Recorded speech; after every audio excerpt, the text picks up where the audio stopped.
Hola a todos, soy Silvia Minango, médico pediatra del Hospital Dr. Gustavo Domínguez. Sean bienvenidos a un módulo más del plan de capacitación Introducción a la colposcopía como parte del plan de erradicación de cáncer cérvico-uterino. En esta presentación voy a hablarles sobre las infecciones neonatales por virus de papiloma humano y sus complicaciones, tomando en cuenta que la infección del virus de papiloma humano es la infección de transmisión sexual más común en el mundo. Los recién nacidos se exponen a este virus en el periodo perinatal y pueden presentar esta infección a través de diversos mecanismos que aún no se comprenden.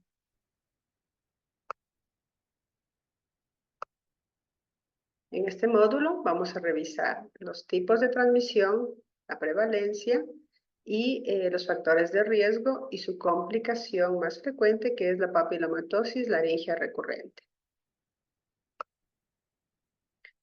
Las infecciones causadas por el virus de papiloma humano provocan una morbilidad y mortalidad considerables en todo el mundo. Como sabemos, el virus del papiloma humano es un ADN bicatenario no encapsulado que puede infectar superficies cutáneas y mucosas. Se presentan más de 200 tipos de virus de papiloma humano. Normalmente o antes siempre se consideraba mucho su etiología o como causa de etiología del cáncer de cuello uterino. Sin embargo, ahora existen otros órganos diana que presentan enfermedades mediadas por el virus de papiloma humano y estas morbilidades se presentan en lactantes y niños. Debido a estos hallazgos, se ha ampliado el interés en el campo de la investigación del virus de papiloma humano. El virus de papiloma humano se divide en dos, los no oncogénicos y los oncogénicos. Los virus de papiloma humano no oncogénicos, en su mayoría, son el tipo 6 y 11. Estos van a causar la papilomatosis laringea neonatal y las verrugas genitales. Y los oncogénicos son el 16, 18 y 33, que son los causantes de cánceres genitales y orales.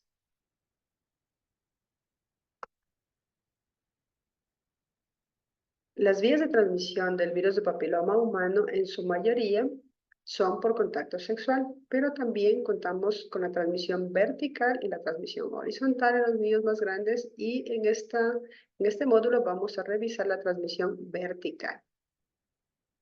Existen estudios que indican que las mujeres vírgenes que no han presentado coito ya tienen la presencia del virus de papiloma humano.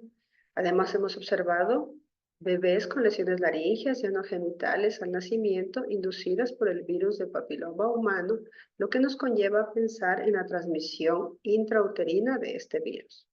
En este tema vamos a regresar a hablar sobre la transmisión vertical y debemos tomar en cuenta que la transmisión vertical tiene dos tipos, la prenatal y la perinatal. Cuando hablamos de transmisión vertical prenatal, debemos entender que tenemos dos vías, la vía hematógena y la vía transplacentaria. La vía hematógena presenta la infección a nivel del tejido coriónico y placentario, y estas se propagan a las células amnióticas, son digeridas por el feto y se cree que esta es la causa para que se presente la infección por virus de papiloma humano en esta etapa.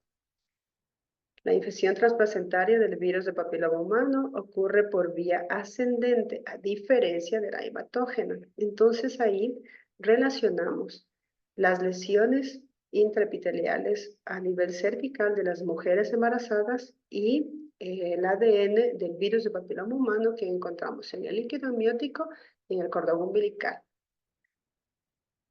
Todos conocemos que durante el embarazo existen cambios a nivel del canal uterino, tanto anatómicos como inmunológicos. Y estos cambios aumentan la susceptibilidad de las mujeres embarazadas a las infecciones, tanto parasitarias como virales y bacterianas. La transmisión transplacentaria del virus de papiloma humano se apoya con las células, con la transmisión de las células polimorfonucleares que nos ayudan en la transferencia de las células maternas atravesando la barrera materno-fetal. En la transmisión vertical también contamos con la vía perinatal. Existe en esta ocasión o en este tipo de vía el contacto del feto con las células infectadas de la vagina o del cuello uterino durante el parto.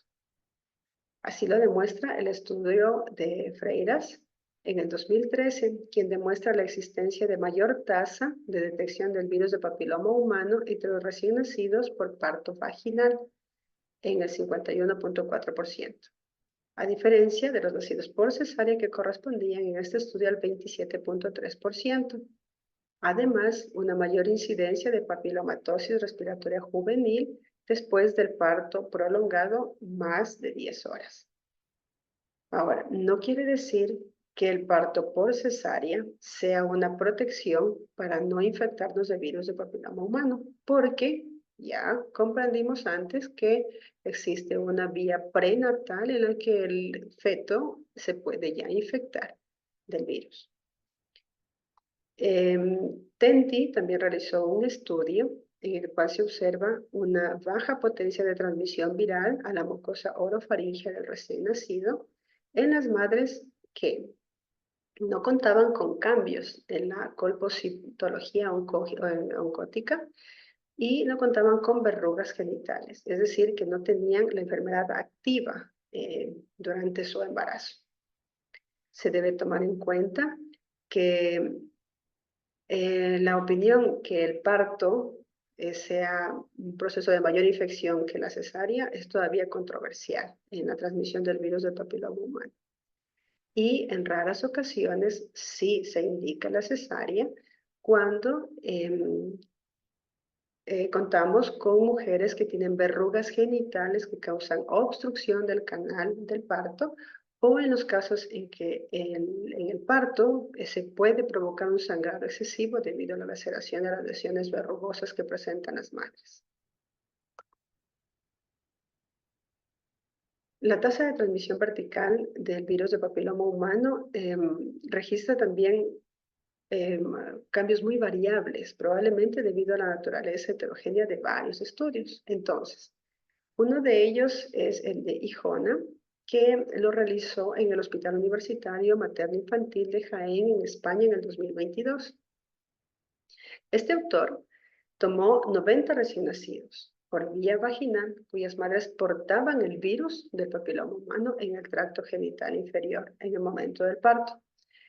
Demostró que la colonización a nivel orofaringea del virus de papiloma humano en los neonatos al nacimiento fue del 58%, pero los mismos pacientes valorados a los 24 meses, o sea, a los 2 años de edad, esta proporción de aclaramiento del virus se quedó en 94% y la persistencia viral en orofaringe de los neonatos, de los lactantes mayores, fue únicamente de 5.6%, lo que nos hace suponer que no existía una colonización de la orofaringe neonatal y que este proceso es solo transitorio, asintomático, autolimitado, no incluye que voy a sufrir de una enfermedad en lo posterior o en su mayoría.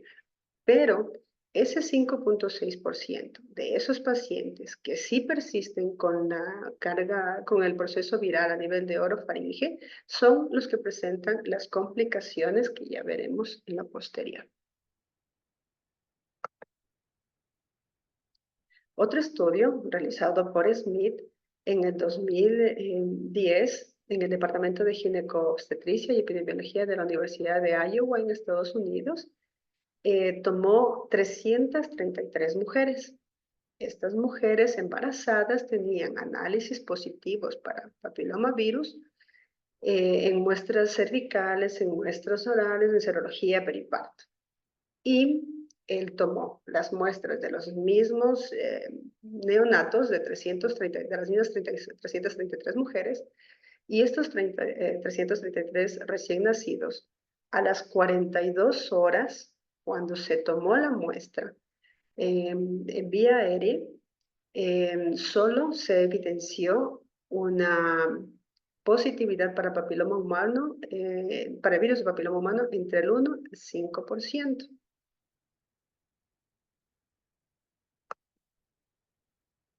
Entonces, como hemos observado, existen muchos estudios. La relación, el porcentaje de transmisibilidad al momento del parto es posiblemente debido al momento en el que nosotros tomamos la muestra.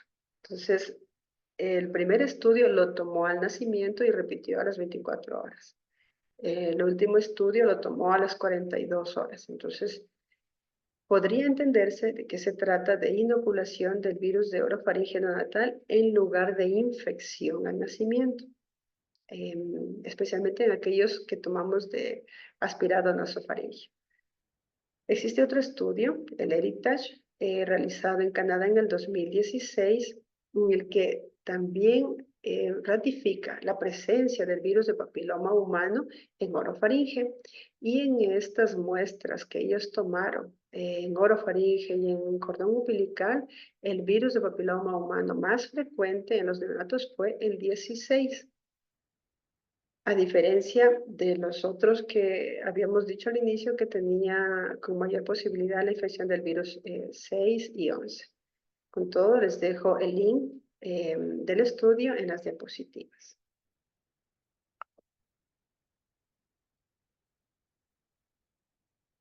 La infección por el virus de papiloma humano es en su mayoría va a ser de transmisión sexual, como ya lo habíamos dicho anteriormente. La evidencia de que los recién nacidos expuestos al virus de papiloma humano en el periodo perinatal que pueden contraer la infección se registró por primera vez en 1956 por Haken, reportándose un caso de papilomatosis laringea recurrente.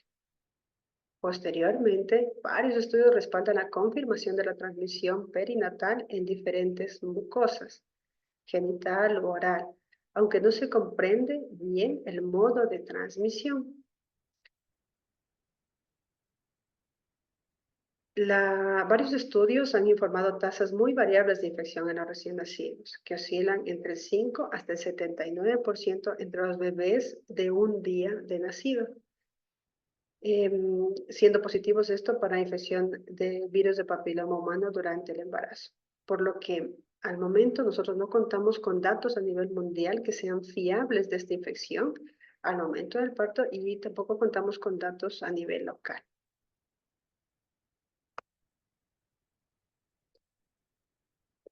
Cuando hablamos de factores de riesgo para la infección en neonatos del virus de papiloma humano, debemos tomar en cuenta que hay factores que aumentan el riesgo de la infección perinatal por este virus. Por ejemplo, la propia colonización materna, la presencia de verrugas genitales, hacen que inequívocamente nos asociemos a la posibilidad del desarrollo de una infección perinatal. A esto se suma que se puede aumentar los factores de riesgo cuando tengo una carga viral elevada, una coinfección materna de varios tipos de virus y depende del tipo de parto. Entonces, estos factores adicionales a esto pueden ayudar a desarrollar la enfermedad perinatal.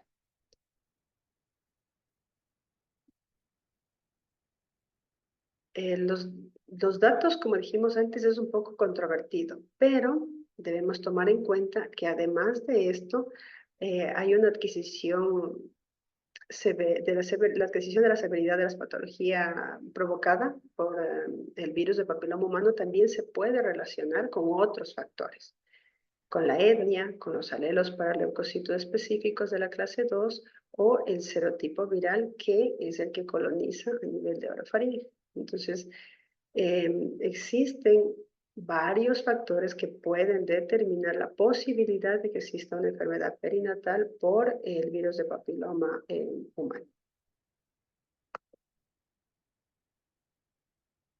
En las complicaciones de las infecciones neonatales por el virus de papiloma humano, La más prevalente va a ser la papilomatosis laringea recurrente y la presencia de verrugas anogenitales. En este módulo nosotros vamos a hablar sobre la papilomatosis laringea recurrente.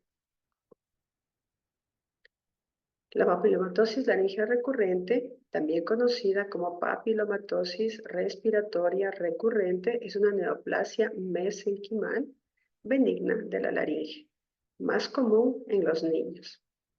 La papilomatosis laringea recurrente se caracteriza por una sobreproliferación de condilomas escamosos benignos en el tracto aéreo digestivo.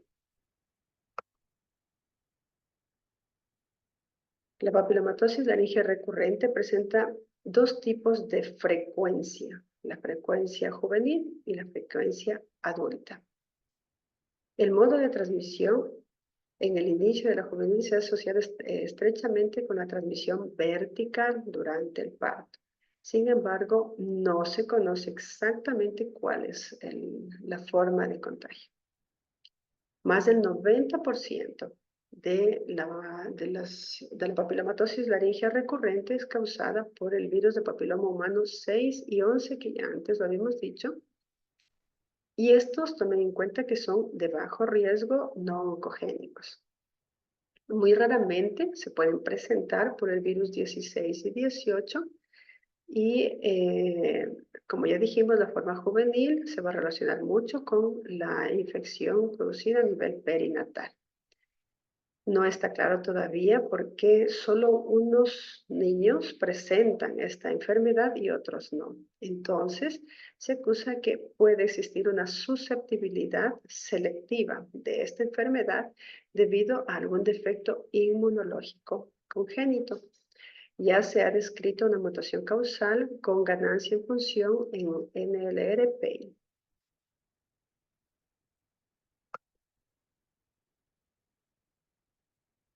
Ahora, ¿cuáles son los factores de riesgo para que el niño presente una papilomatosis laringea recurrente? Uno de los factores de riesgo es una madre primigesta.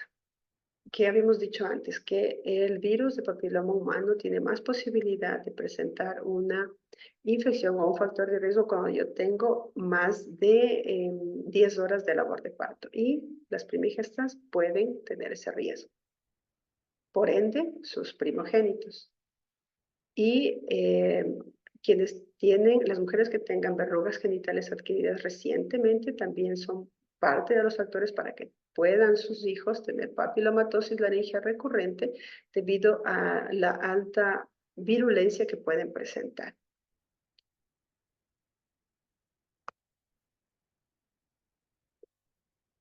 En relación a la epidemiología, acorde a los últimos datos del CDC, la prevalencia se estima entre 2 o menos de 2 casos por cada 100,000 niños. No hay un registro fiable por todo lo que hemos dicho anteriormente. ¿Qué pasa con la fisiopatología? Tenemos que tomar en cuenta que la infección o la papilomatosis laringea recurrente es una afectación que puede presentarse a nivel de las células madre dentro de la capa basal de la mucosa escamosa del tracto aerodigestivo, que puede conducir a la expresión de la activación latente de los genes, como hemos dicho anteriormente. El virus de papiloma humano también se ha asociado con la activación del receptor de factor de crecimiento epidérmico, el EGF, y además la investigación ha demostrado una supresión inmunológica de las células T para reconocer o responder a la exposición del antígeno por papiloma.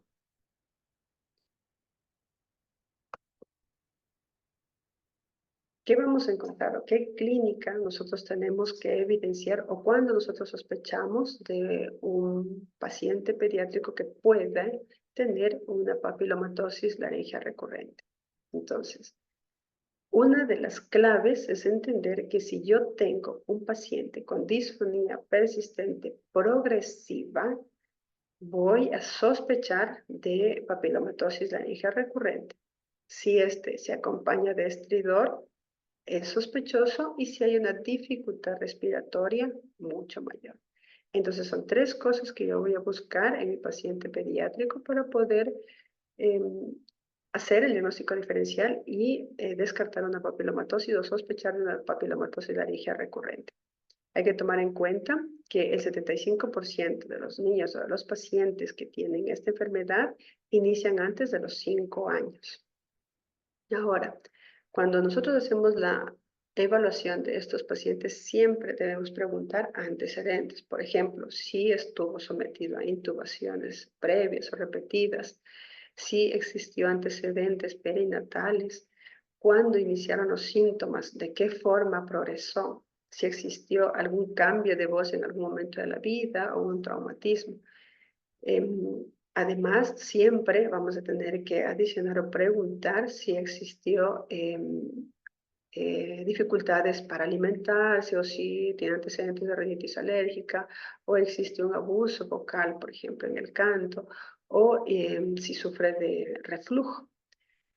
Y cuando ya nosotros hayamos realizado todas las preguntas, debemos hacer un examen físico y en nuestro examen físico debemos evidenciar taquipnia, estridor, el uso de los músculos accesorios, la forma en la que está hablando nuestro paciente, el llanto, escuchar, o si existe algún tipo de estridor dependiendo del cambio de posición que yo haga en mi paciente. Hay que tomar en cuenta que esta enfermedad va a presentarse a nivel de las cuerdas vocales. Eso quiere decir, o al menos esa es la localización más frecuente. Eso quiere decir que el llanto de nuestro niño siempre será débil y la disfonía es uno de los síntomas principales, como ya habíamos acotado al inicio. Y esta debe ser persistente y progresiva y no puede haber momentos de alternancia con voz normal como para nosotros sospechar de una papilomatosis laringea recurrente.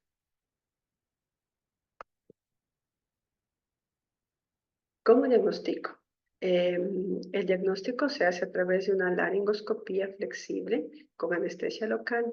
Eso nos permite evidenciar las lesiones que se presentan a nivel de las cuerdas vocales, las lesiones verrugosas, y obligatoriamente tengo que realizar la toma de biopsia para confirmar el diagnóstico de papilomatosis laringea recurrente. ¿Cuáles son las complicaciones que yo puedo tener en esta papilomatosis laringea recurrente? Uno, si están a nivel de cuerdas vocales, siempre voy a tener la posibilidad de obstrucción de la vía aérea superior. Si los papilomas empiezan a aumentar de tamaño, puede obstruir totalmente la vía aérea y eso implica una dificultad respiratoria progresiva, un estridor inspiratorio de tono grave y en esta hay que tomar en cuenta que esta enfermedad, como es en su mayoría de etiología por el virus 6 y 11, no es una lesión maligna, pero estas lesiones precancerosas podrían convertirse en un cáncer de laringe y en un curso prolongado podrían transformarse a malignas. Y estas lesiones positivas para malignidad en su mayoría se presentan cuando la infección es por el virus de papiloma humano 11.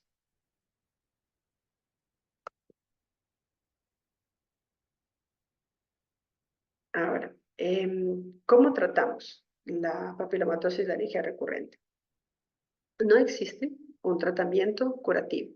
Todos los tratamientos que nosotros tenemos a disposición son quirúrgicos, son médicos y son solo paliativos.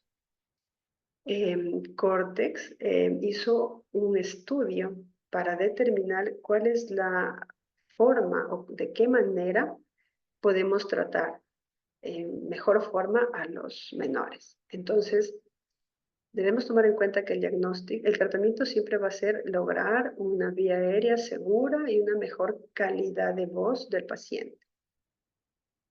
Hay que disminuir la extensión de la enfermedad o los intervalos de recurrencia, que es lo que siempre se presenta. Cordes, un investigador alemán, en diciembre de 2023 recopiló varios datos y concluye que el tratamiento sintomático de esta enfermedad es primero, obligatoriamente, la cirugía de ablación con microlaringoscopía, que se hace de cajón y que en muchos estudios la nombran.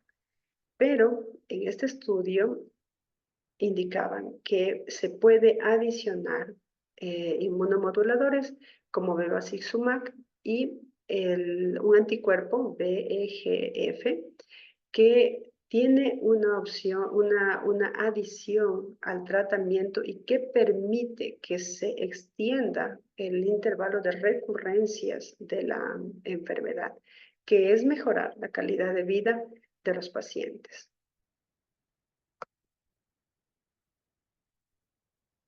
Ahora, el pronóstico de estos pacientes. El pronóstico es excelente porque en su mayoría no son malignos los papilomas.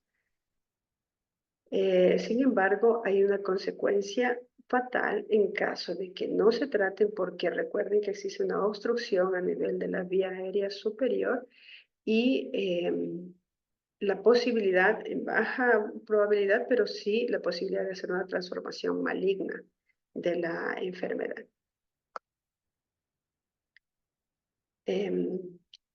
Cordes, el investigador alemán, también hizo una recopilación de cuál es la posibilidad de hacer una vacunación profiláctica para prevenir la papilomatosis recurrente. Entonces, ellos demuestran en este estudio que si nosotros lograríamos realizar o colocar una vacuna, se prevendría las recurrencias después de la eliminación de los papilomas a través de la ablación quirúrgica. Ellos en ese estudio también indican que si se podría realizar una vacunación extendida comunitaria, se disminuiría la posibilidad de papilomatosis laringea recurrente. Ahora, hay que tomar en cuenta que la infección por el virus de papiloma humano, el 6 y el 11, nos dan una cantidad de anticuerpos circulantes muy baja, y esa se cree que es la causa para que exista nuevamente la proliferación viral a nivel de las lesiones y se vuelvan a obstruir, y por eso es el nombre de la enfermedad, que es una papilomatosis laringea recurrente. En este mismo estudio se indica que si colocáramos después de hacer la ablación quirúrgica la vacuna del papilomavirus, disminuye la posibilidad de recurrencia y prolonga el tiempo del nuevo episodio. ¿Por qué?